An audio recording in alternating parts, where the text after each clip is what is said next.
E, na medida em que o homem se dê conta da existência do espírito inerente, imanente dentro de seu ser, ele subirá na escala espiritual da vida. Esse é o significado de desenvolvimento espiritual: o reconhecimento, a realização e a manifestação do espírito dentro de nós. Procure não se esquecer nunca desta última definição. Ela contém a verdade da verdadeira religião. Existem muitos planos de existência, muitos subplanos de vida, muitos graus de existência no universo. E tudo depende do avanço dos seres na escala, que em sua extremidade inferior é a matéria mais grosseira, e a superior só é separada pela divisão mais sutil do espírito do todo. E, para cima e adiante, no transcurso dessa escala da vida, tudo está em movimento. Tudo está no caminho, cujo fim é o todo. Todo progresso é uma volta à morada. Tudo vai para cima e adiante, apesar de todas as aparências enganosamente contraditórias.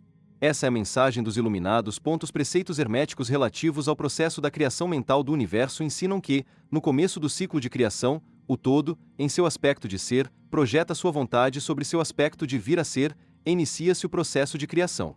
Ensina-se que o processo consiste no rebaixamento da vibração até que se alcance um grau muito baixo de energia vibratória, quando então se manifesta a forma mais grosseira de matéria possível. Esse processo é chamado de estágio de involução, em que o todo se torna implicado ou envolvido em sua criação.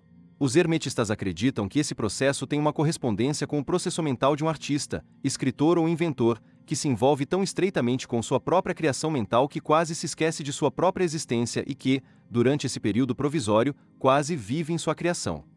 Se, em vez de envolvido, usarmos a palavra extasiado, talvez possamos dar uma melhor ideia do que pretendemos dizer. Esse estágio involuntário da criação é às vezes chamado de efusão da energia divina, assim como o estado evolutivo é às vezes chamado de infusão.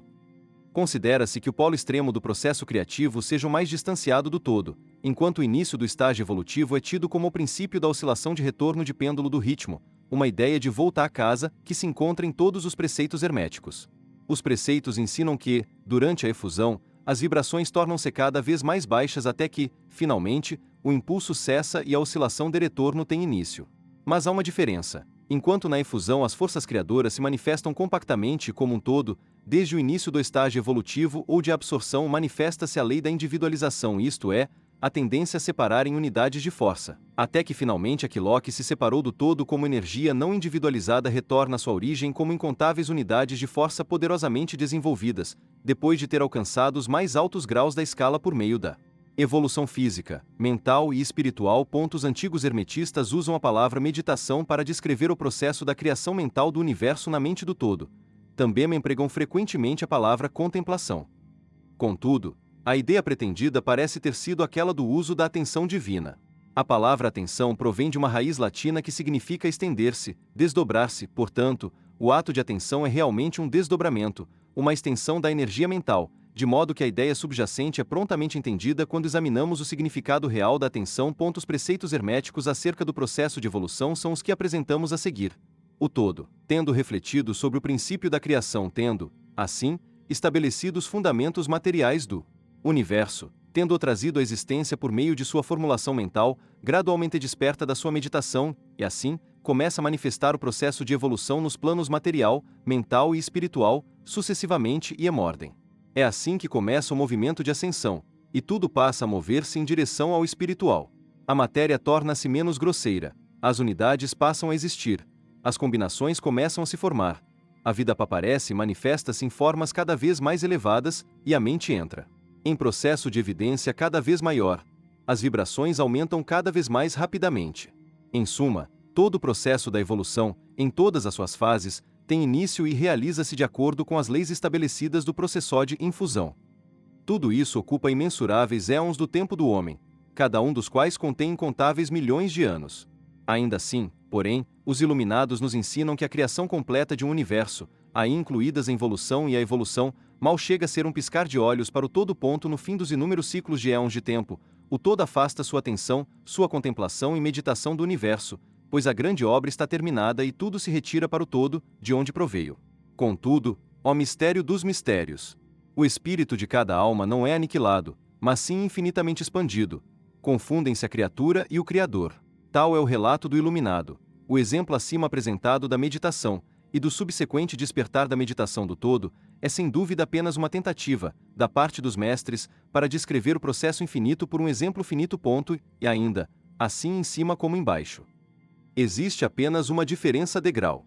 E, assim como todo abandona sua meditação sobre o universo, com o tempo o homem também deixa de manifestar-se no plano material e aprofunda-se cada vez mais no espírito inerente, que é, na verdade, o ego divino. A outra questão sobre a qual desejamos vos informar nesta lição, e por pouco ela não invade o terreno especulativo da metafísica, embora nosso objetivo seja tão somente mostrar a futilidade dessa especulação.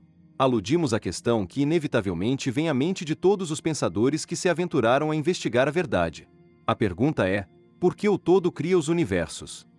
A pergunta pode ser feita de diferentes maneiras, mas a que vai acima é o ponto fundamental da indagação. Os homens empenharam-se em responder a essa pergunta, mas ainda não. A resposta digna do nome. Alguns imaginaram que o todo tinha algo a ganhar com isso, o que é absurdo, pois o que poderia ganhar o todo que já não possuísse? Outros buscaram a resposta na ideia de que o todo queria ter alguma coisa para amar, e outros responderam que ele o havia criado por prazer ou divertimento, ou porque estava solitário, ou para manifestar seu poder. Todas essas explicações e respostas são pueris, pertencentes ao período infantil do pensamento. Outros procuraram explicar o mistério com base no pressuposto de que o todo se vira obrigado a criar, em virtude de sua própria natureza interna, seu instinto criador. Essa ideia é mais avançada que as demais, mas seu ponto fraco está no fato de que o todo possa ser obrigado por qualquer coisa, quer interna, quer externa. Se sua natureza interior ou seu instinto criador o obrigou a fazer qualquer coisa, então a natureza interna ou o instinto criador seria o absoluto, em vez do todo. Desta perspectiva, porém, uma parte da proposição cai por terra. E, no entanto, o todo cria e manifesta, e parece encontrar algum tipo de satisfação em fazê-lo. E é difícil fugir à conclusão de que, em algum grau infinito, deve haver no homem alguma coisa que corresponda a uma natureza interior ou a um instinto criador, com um desejo e uma vontade correspondentemente infinitos. Não poderia agir, a menos que quisesse agir, e não poderia querer agir a menos que desejasse agir, e não desejaria agir a menos que isso lhe desse alguma satisfação. E todas essas coisas pertenceriam a uma natureza interior, e poderiam ser postuladas como se estivessem de acordo com a lei de correspondência. Ainda assim, porém, preferimos pensar no todo como se sua atuação fosse totalmente livre de qualquer influência, tanto interna como externa. Esse é o problema que se encontra na raiz da dificuldade, e a dificuldade que se encontra na raiz do problema. Estritamente falando, é impossível dizer que o todo tenha uma razão qualquer para agir, pois uma razão implica uma causa, e o todo está acima de toda causa e efeito, a não ser quando quer tornar-se causa momento em que o princípio se põe em movimento. Assim, torna-se muito clara ao leitor a constatação de que a matéria é impenetrável, do mesmo modo como o todo é incognoscível. Assim como dizemos que o todo simplesmente é, também somos obrigados a dizer que o todo age porque age. Enfim, o todo é toda razão em si mesma, toda lei em si mesma, toda ação em si mesma, e podemos dizer, sem medo de errar, que o todo é a sua própria razão, a sua própria lei, a sua própria ação, ou que o todo, a sua razão, a sua ação, a sua lei, são um, e que todos esses nomes designam a mesma coisa. Na opinião daqueles que lhes estão ministrando essas lições, é preciso procurar a resposta no eu interior do todo, junto com seu segredo da existência.